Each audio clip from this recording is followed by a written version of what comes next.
Donc, Madame la Présidente, Madame la rapporteure, chers collègues, nous avons noté l'importance d'une formation des professionnels du secteur de la santé, du médico-social et de la petite enfance sur la question de l'exposition des enfants de moins de 6 ans aux écrans numériques.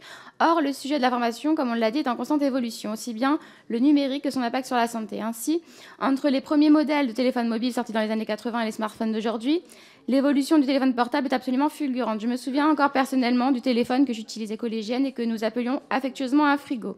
Impossible alors d'imaginer prendre la moindre photo, et maintenant les téléphones sont totalement multifonctions au point de s'y perdre parfois. Cette évolution s'est accompagnée d'une amélioration du réseau de téléphonie mobile, passant de la 1G à la fameuse 5G qui a tant fait grincer des dents. Les récents événements avec le Covid ont bien montré aussi que l'évolution de la question numérique peut être radicale. En effet, selon l'Observatoire de la parentalité et de l'éducation numérique, depuis la crise sanitaire, la consommation numérique s'est accrue de 44% pour les parents et de 53% pour les enfants. Il nous semble donc plus pertinent de préciser la possibilité pour les professionnels des secteurs de santé, de médico-social et de la petite enfance de se voir proposer cette formation de manière régulière. Un délai de 2 ans entre chaque nouvelle session serait ainsi opportun. Pour être efficace, une formation se doit d'être réellement continue et d'adapter sa fréquence à l'objet dont elle parle.